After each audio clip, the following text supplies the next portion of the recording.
jalur rempah yang ada di Indonesia. Dengan siapa saya sekarang? Saya dengan Rizela Zahira. Saya ingin bertanya kepada Anda, apa yang Anda ketahui tentang jalur rempah sebagai akomodasi pasar dunia? Nah, baiklah, yang saya ketahui adalah sebelum jalur rempah di Indonesia ini menjadi akomodasi, sebelumnya itu Eropa ini perdagangannya itu di Konstantinopel. Semua negara Eropa itu melakukan perdagangan di Konstantinopel. Tapi setelah jatuhnya Konstantinopel ke tangan Turki, bukan lagi ke tangan Eropa, jadi ditutuplah jalan Eropa untuk berdagang di sana gitu. Otomatis kalau ditutupnya jalur perdagangan di sana, otomatis tidak ada lagi sesi berdagang di sana gitu. Jadi orang Eropa ini memutuskanlah untuk menjelajah dunia. Dapatlah salah satunya itu negara Indonesia, yang mana negara Indonesia itu kaya akan rempah-rempah. Yang awalnya ini bangsa Eropa itu cuma hanya untuk membeli, melakukan perdagangan saja terhadap Indonesia gitu kan. Tapi lama-lama kayaknya rempah-rempah ini menguntungkan bagi negaranya. Dia bisa dengan dijualnya, dengan dibelinya rempah-rempah Indonesia dengan murah. Nah, nanti di negaranya dan di Eropa lainnya dijualnya dengan harga yang mahal. Jadi dari Indonesia inilah dia menghasilkan uang yang banyak. Baik, sekian wawancara kepada saudara Rizela. Saya akhiri. Terima kasih. Assalamualaikum warahmatullahi wabarakatuh. Merupakan istilah yang dipandang tepat karena memberikan identitas kenusantaraan di Indonesia. Dapat dikatakan demikian karena pada kenyataannya Nusantara menempati wilayah di lingkungan yang khas, yaitu daerah tropis yang kaya akan keragaman hayati baik flora maupun fauna. Kekayaan hayati itulah yang menjadi sumber komoditi niaga di masa lalu. Menarik minat para pedagang termasuk tumbuhan tanaman rempah, yaitu yang asli Nusantara seperti cengkeh, pala, kemiri yang tumbuh di daerah Maluku dan Banda, dan menjadi tempat yang cocok untuk budidaya hayati luar seperti lada. Jalur perdagangan meliputi 3 zona wilayah perdagangan laut. Perdagangan di perairan Nusantara mulai dari daerah produksi rempah di bawah ke muara atau ke pelabuhan sepanjang pantai, berlanjut dengan perniagaan antara pulau dan antar pelabuhan. Perniagaan mencakupi wilayah Nusantara sampai dengan Asia. Perdagangan interasia pun dilakukan dari Deisima di Jepang sampai ke Tanjung Pengharapan baik di Afrika Selatan, melewati Malaka atau Pantai Malabar, Pantai Coromandel, Teluk Ormuz, Aden dan Tanjung Harapan, baik ke timur Cochin Cina.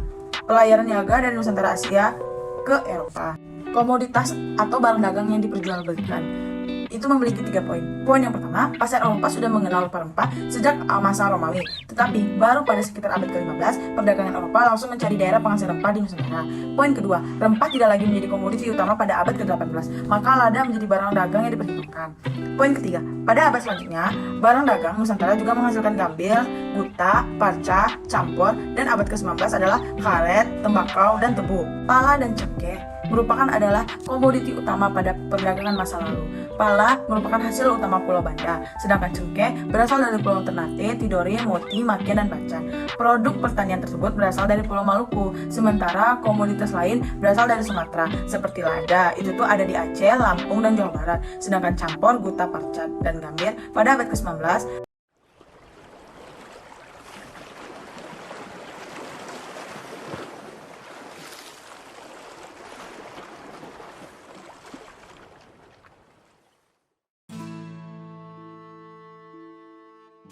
Ini adalah cerita tentang Indonesia di masa dahulu kala yang dikenal dengan nama Nusantara.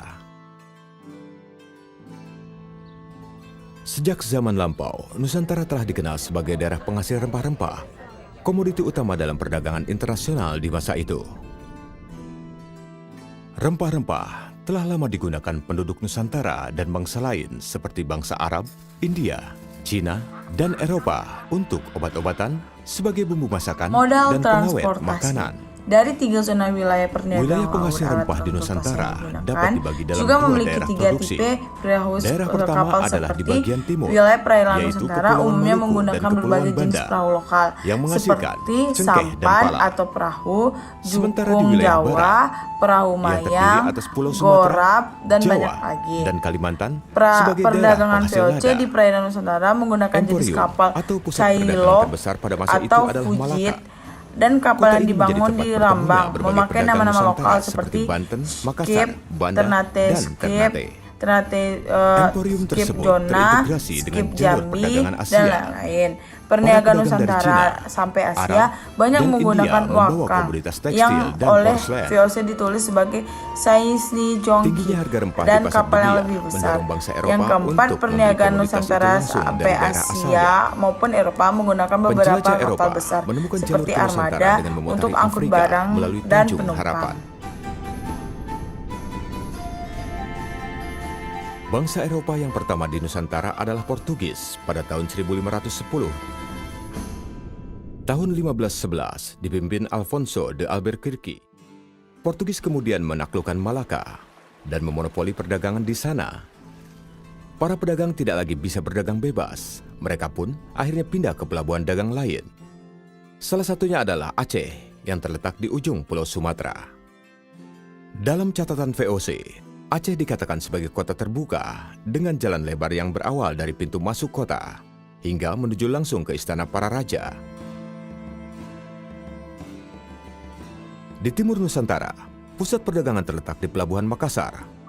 Awal abad ke-17 merupakan masa kejayaan bagi wilayah ini.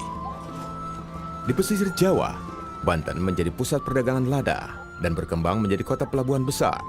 Wilayah ini disinggahi oleh para pedagang dari Jawa, Arab, dan Cina. Tak hanya memproduksi sendiri, Banten juga menerima lada dari wilayah Bengkulu dan Palembang. Hingga abad ke-19 tercatat 135 daerah penghasil lada untuk Banten. Pada tahun 1596, 4 kapal ekspedisi dari Belanda yang dipimpin oleh Cornelis de Houtman tiba di Pelabuhan Banten. Kedatangan de Houtman ke Nusantara diikuti oleh perusahaan dagang lainnya asal Belanda. Guna mencegah persaingan tidak sehat, pemerintah Belanda kemudian mendirikan VOC pada tahun 1602.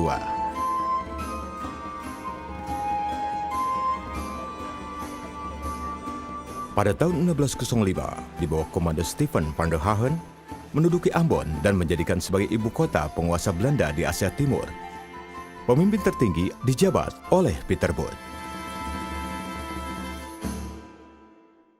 Tahun 1619, Gubernur Jenderal Jan Pieter Zoon berusaha menguasai wilayah Jayakarta. Daerah itu kemudian dinamai Batavia. Kota Batavia menjadi residensi Gubernur Jenderal, sekaligus pusat administratif Belanda. Batavia juga menjadi titik temu berbagai jalur pelayaran kompeni di wilayah Asia.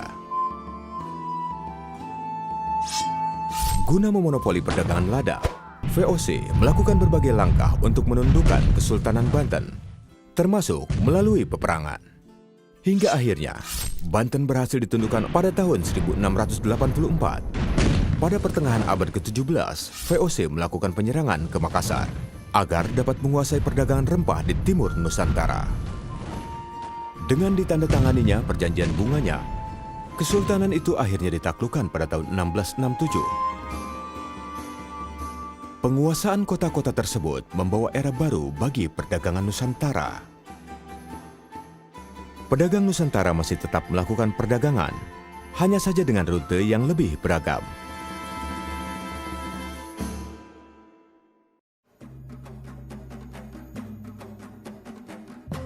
Perjalanan rempah-rempah Nusantara membawa kisah kejayaan maritim yang berkelindan dengan kesuraman kolonialisme.